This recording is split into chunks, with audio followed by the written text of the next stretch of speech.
Hi, my name's Tom Boyd and this is my Celtic dream team of the players that I played with.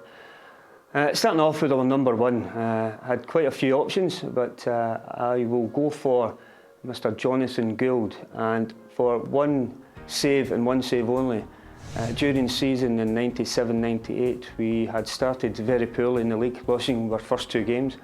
We went to Perth the following week and had to get a result to get ourselves back on track.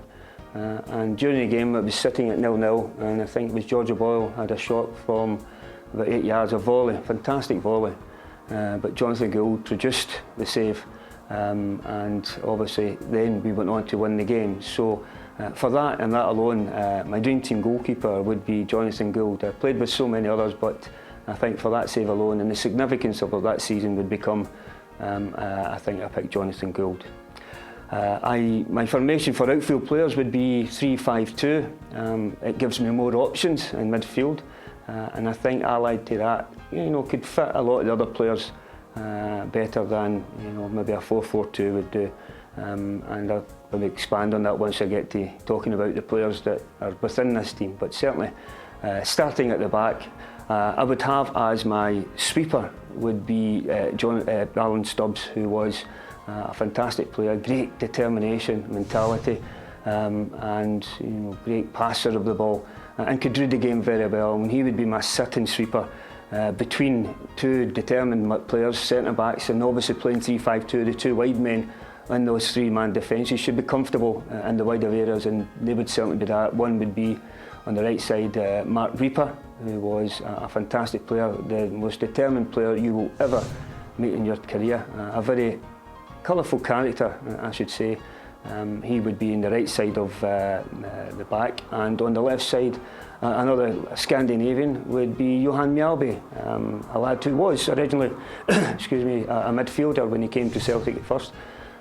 His debut was against Rangers in a 5-1 game, but I think his best position was playing at centre back, and Johan could be very comfortable in that area, and that would be a formidable three-man defence, Stubbs, Reaper and MJALBY, who was very, very determined characters.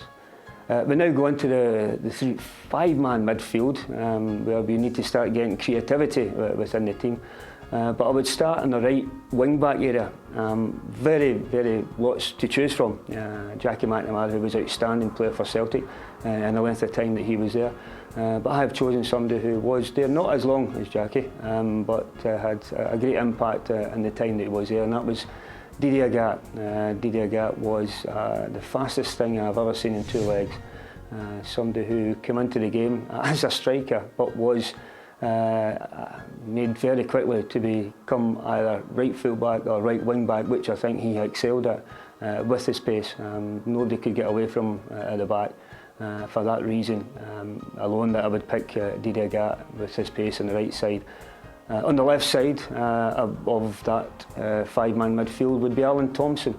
Alan Thompson, again, I think probably preferred more central midfielder, but in the role that he had played as a wing-back, he was outstanding. He was a big game player.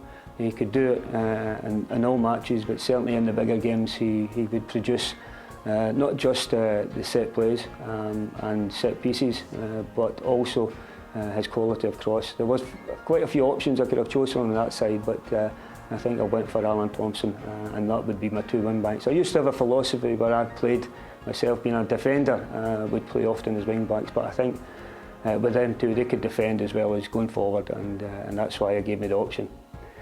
Midfield becomes very difficult with the amount of players and quality players that I've had to choose with, but my first player was a player who would be is in Celtic's best ever 11, and that would be Mr. Paul McStay. Somebody who was a very gifted football player, stayed with Celtic all his career, won trophies aplenty, and was regarded as an exceptional football player, and being a he could do either of being a sitting midfielder and also being an attacking. He could create goals as well. So certainly Paul McStay would be in probably the right side of midfield.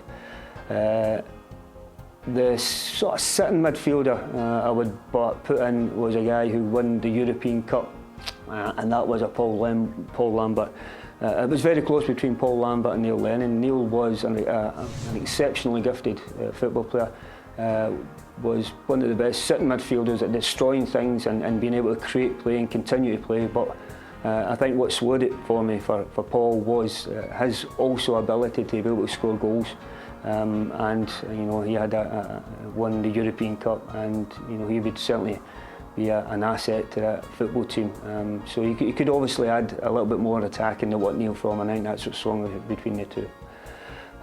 So my other midfielder and probably the creator on the midfield would be one Lubomir Moravcik, who came at a late age in his career.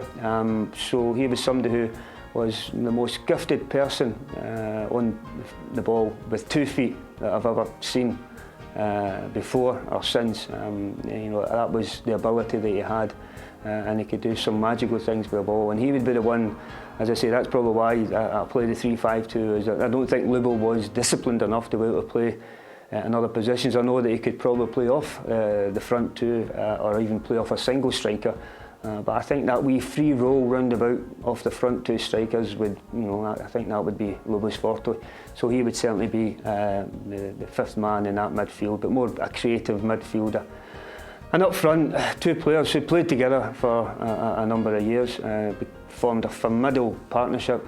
The first being Mr. Chris Sutton, who turned out to be a Celtic legend with the amount of goals he scored in big games, but formed a formidable partnership with Mr. HENRIK LARSSON, who again another one who was in Celtic's greatest ever team, and you know why he was in that team certainly speaks for itself. You know, it was not just about his goal scoring ability, it was also about he could create goals for other players, and the work rate that I think that I've got within that team, the determination that they have as well, and the commitment, will to win, every one of them being a winner, and I think that's what makes up probably my dream team, and that is saying something, because you've left out the likes of players like Di Canio and Andy Tom, Cadet, Hoydonk, John Collins amongst others. So it's a very difficult choice to try and narrow it down, but certainly I think that's certainly a living would give MD again.